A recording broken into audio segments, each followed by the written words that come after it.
Richard Collin from NextModernity and John Husband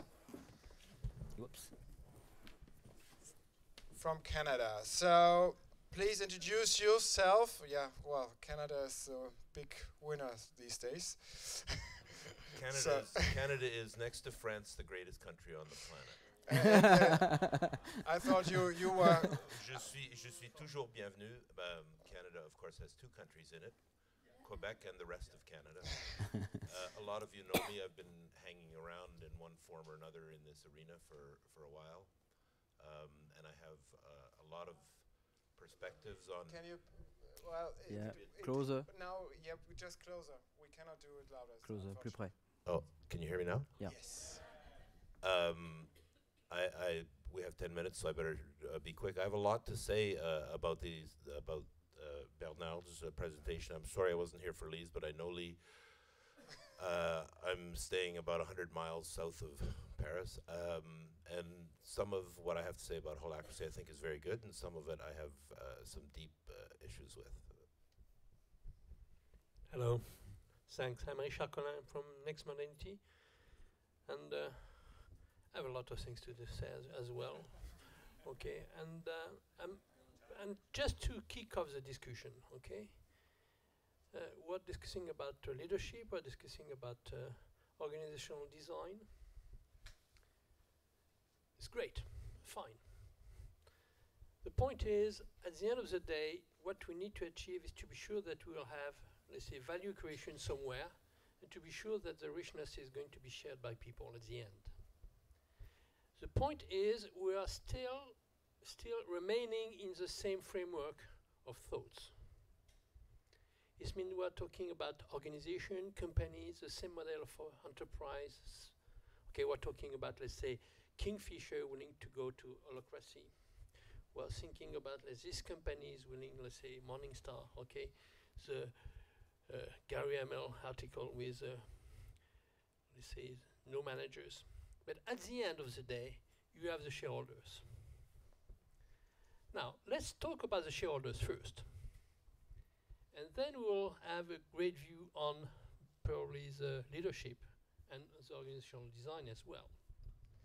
Because probably, if we have to go a little bit forward in the shift of the model, and remembering Buckminster Fuller, okay? Okay, you cannot change a model, okay? You have really to go forward, to shift really. And I think that we're still remaining in the same framework. We are not ambitious enough. We have to reinvent the world. We are using the same word, blah-blahcracy, sociocracy, holacracy, whatsoever cracy, okay? We're talking about management, we're talking about leadership. While the world is entering a page where we have to be all the artists of the creation of the world of tomorrow. We are the actor of the transformation. And this is what we have to do. And we have not to be embarrassed by the semantic. We have to be good enough in really going forward. We are still, let's say, trapped in our, let's say, business school model. And you know, I was a professor and I was founding the Enterprise 2.0 Institute at Grenoble Business Schools. And the challenge for us, and this is probably the right level for the audience, is how we are going to be good enough in order to invent something really new. This is yeah, John, what are your issues? Because you just mentioned you have issues. I agree with Richard, and I want to start where John Wenger pointed out, and then I'll hopefully go bing, bing, bing, bing, bing. The big movement, likened, I think, to what we know of as deep ocean currents, like the thing that comes up past the west coast of the UK, the Gulf Stream, I think it's called, and so on. The deep thing that's going on in the planet that I think is enabled by social technology is the peer-to-peer movement. And pushing against all sorts of repackaging of economic and organizational models are different kinds of communities, alternative currencies, all sorts of things, deep trust is out of our system, and very famous leadership consultant Warren Bennis noted something that I think has deep wisdom in it. Hierarchy, for most of us, is a prosthesis for trust. We believe that somebody above us or a constitution or something gives us that direction and guidance. So now I'll start into the bing, bing, bing stuff. Holacracy says, roles, not people. Well, the organizational chart, and this was drummed into my head when I started evaluating jobs about 25 years ago with a method, is you talk about the job, not the person in the role. If you look at the categories that are, and so every organization chart is not made up of a hierarchy of people, it's made up of a hierarchy of roles. So this is Holacracy has some very, very interesting and good concepts that are pulled from elements of socio-technical systems theory in terms of distributing authority, focusing on certain kinds of accountabilities within levels, but it is hierarchic in a different way. It's holarchic. It comes from, as Steve Denning deconstructed in Forbes, it comes from some OD work by Ken Wilber and other people, one other guy whose name I can't remember. If you look at the structure of the purpose of the role, I forget the three words, they are essentially the core elements of a job description. They just have slightly different labels on them. There are some important aspects of Elliot Jake's system of the requisite theory of decision making, which was basically based on time span of decision making. And this one is very problematic for me in some ways, because it's seen, there's a lot of good ideas in it. It also has a very strict hierarchy, but a very clean and clear hierarchy attached to it. Each level in an organization is basically based on how far out you can look in terms of strategic thinking and anticipating problems and making decisions. The problem with that in a networked world is that things are happening at an incredible speed of light, basically. And so looking out more than about how long? A week?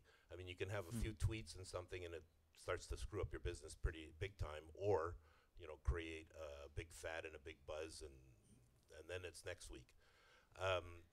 So I think that there is an enormous amount of wisdom that is available to us from something that was much more popular in the 1970s and 1980s.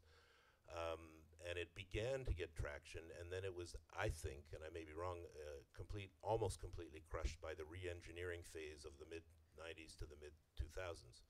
And that is socio-technical systems theory, followed by learning organization, and a whole range of types of development of shared values, shared vision, shared objectives, self-directed teams, and so on.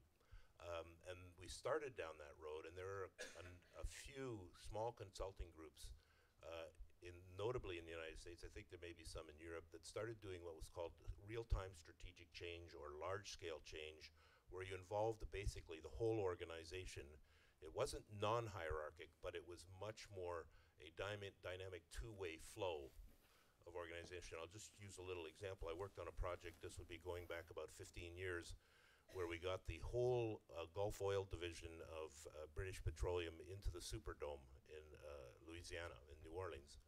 And basically the leadership team on a stage said, here's our vision of the future, here's what we think we need to do, and so on and so forth.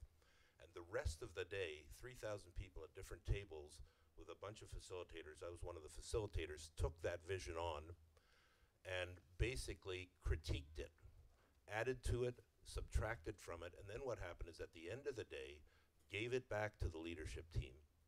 And then the leadership team overnight basically stayed up all night, processed it, came back and said, have we heard you correctly? This is what we think. And then the next 2 days were given over to work teams saying, how are we going to implement this? So there's ways to develop these kinds of things that involve, I also think something that some of you know, the concept of hierarchy that I've been working on, and I think there's a really big misunderstanding. I have never said from day one that there should not be any hierarchy. I think there should be hierarchy, and it's very useful sometimes, but it needs to be thinking hierarchy, intelligent hierarchy, as opposed to I'm in this role because I have this background or I have 12 years experience or some such, and it needs to be used in interaction. There's one last field I want to bring in, transactional analysis from the 1970s, parent, adult, child, the book I'm okay, you're okay, We each of us have a parent, an adult, a child in our personalities and in our cognitive structures.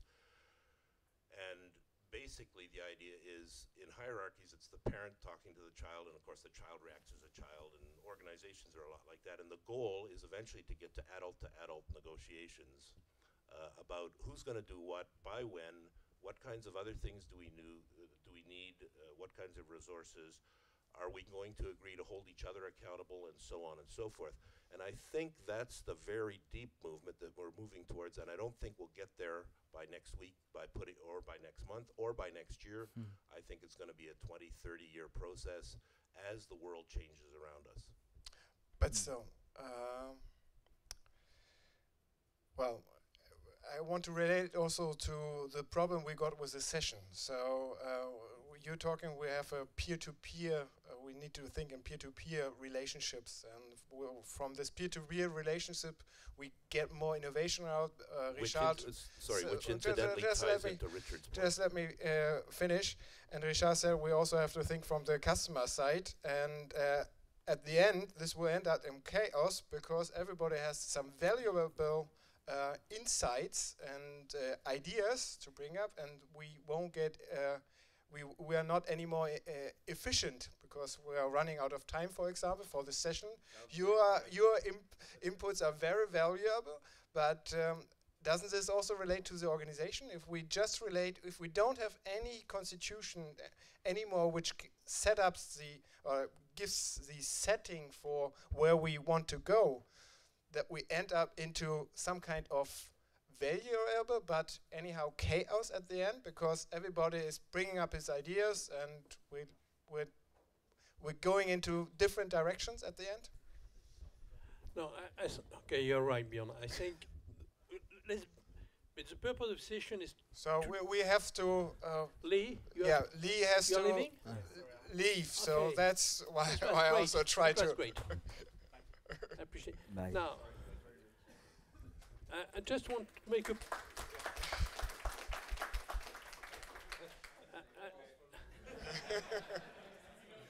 Bye-bye, Lee.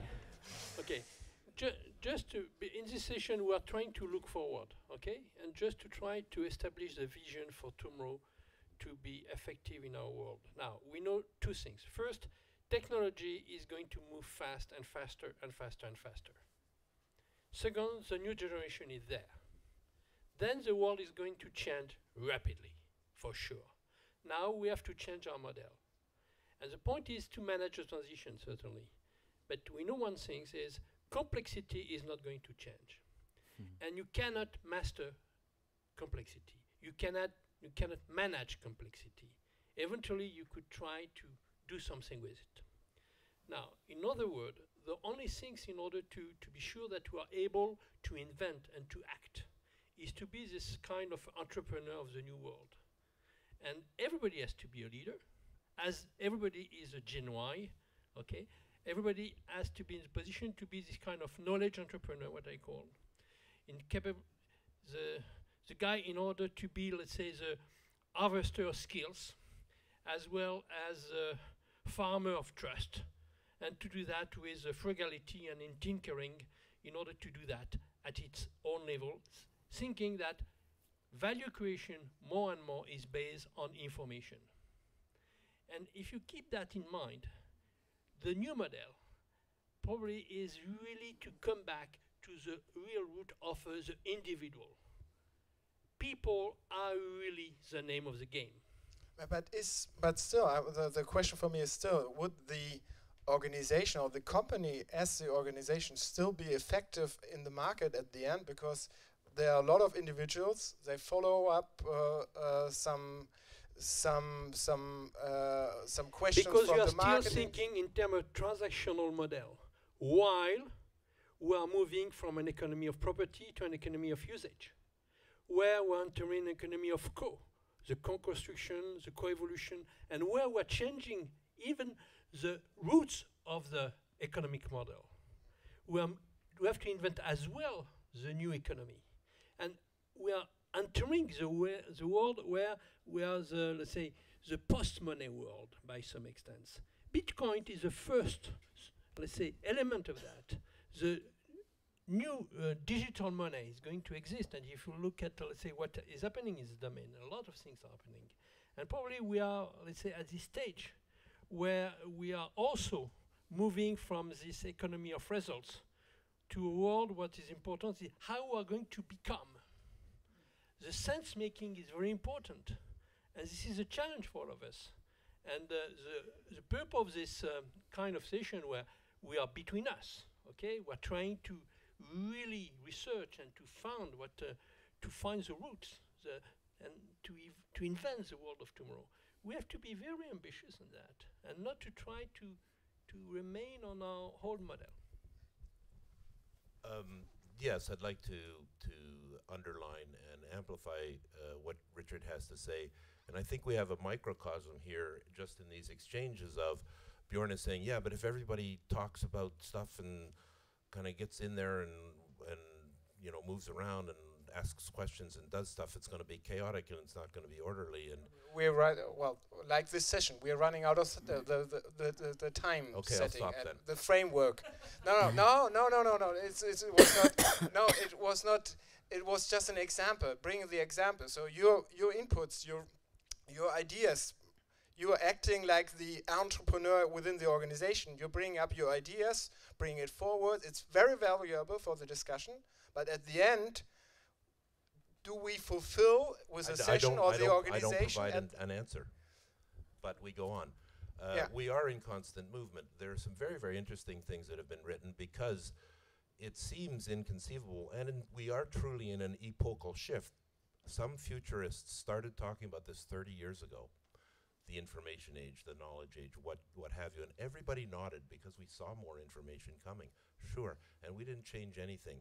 And I always use, or I like to use the metaphor, this is the period in the train ride, or plane ride, when the captain comes on the intercom and says, buckle up your seatbelts, there's turbulence ahead.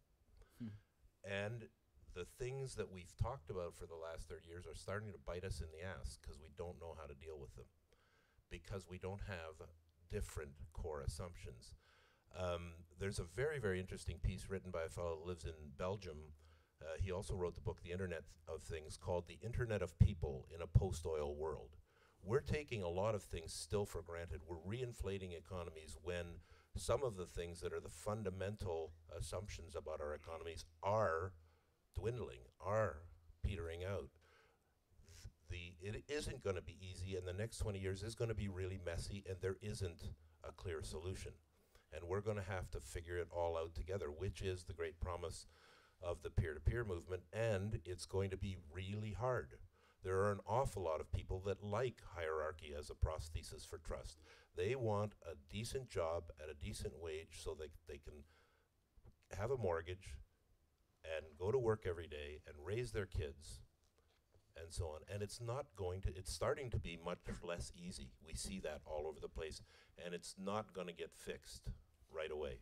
For me, actually, in this discussion, for me, it's more comprehensive than what Lee brought up. Unfortunately, you weren't there. He said there are different layers. So you still got hierarchy somewhere to give a structure or to give a constitution, maybe also as a mental framework for the organization. And then you got underneath other layers like networks, communities, where people are interacting on the same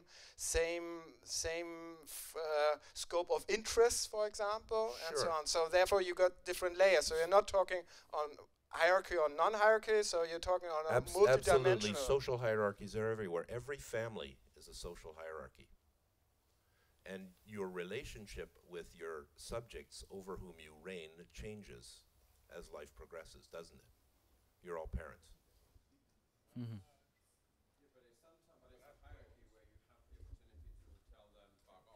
Of course. Which may carry some consequences. Of course. When was the first time you got into a really significant argument with your dad? Probably sometime between 14 and 16. No, probably around 6, 7. Okay, well, you're Luis Suarez. You know, what can we say? But I still remember it in my buttocks. Sure. Right? Sure. And that was it. That was a time when, I think that, and I think I used this analogy as well in terms of how and I think it was, is Simon here? Simon's Collin? Yeah. We had that with how kids behave in always trying to stretch the limit of the patience of their parents. It's a brilliant analogy of how employees need to start stretching the patience of the organization to see how far it goes. And if it breaks, it's time to move on. I'm really surprised that there haven't been more organizations, and I think Dan Pontefract would have a perspective on this, where enlightened people up high in the hierarchy actually decide to start treating the people that work throughout the organization as adults, who can take decisions, who can take responsibility, who have to deliver on promises, and they may screw up at times, but that's just the name of the game. And I think it's as simple an attitude shift as that. I think there are a lot of things to be done with organizational structure, and I think there are some interesting things about holacracy. I happen to think it's a repackaging of a number of concepts with some labels on it, and useful, because there are some of the decentralized, distributed empowerment, but I don't think it's the final solution. Dan? Dan's, but also Bernard, to integrate you also in this discussion. So I've got Mike.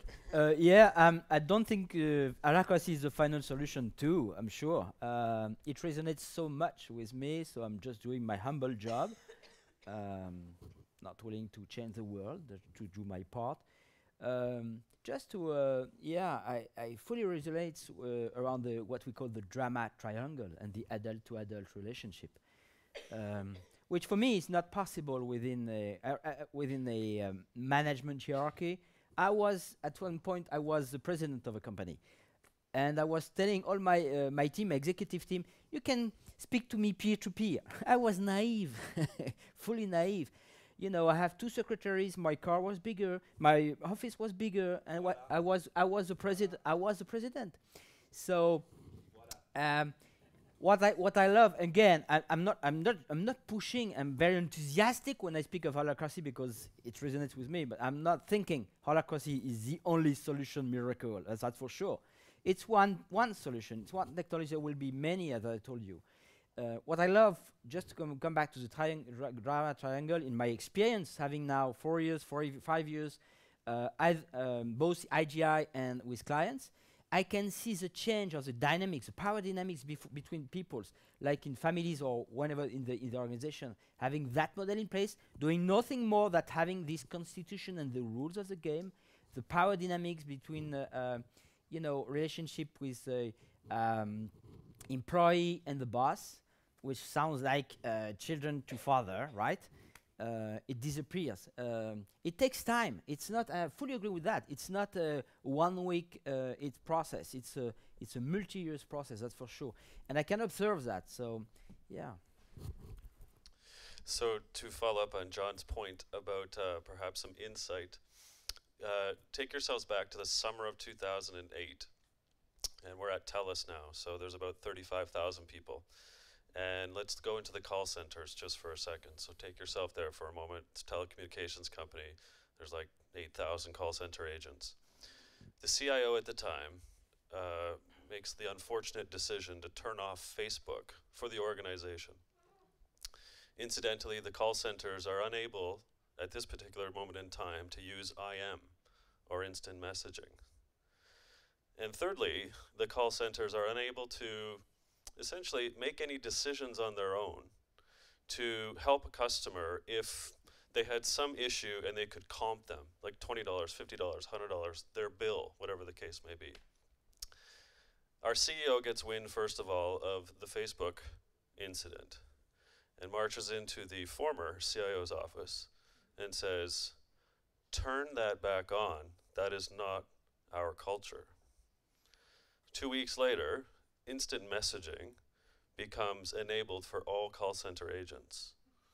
And about 4 months later, by the Christmas season, the call center agents are empowered up to, I think it was about $200 at the time, it's now $500, to comp any issue that might be going on with a customer because we trusted them to make the right decision. Can you tell people what comp means? They may not. To give away money to pay for their to compensate their bill at their disposure at their leisure, at their discretion. That's open culture. Okay, so we heard that it still takes 20 to 30 years that we find the right model, and we probably to find a way to to design maybe some models that we can accept, or that we all can accept on. So thank you for the discussion, and yes.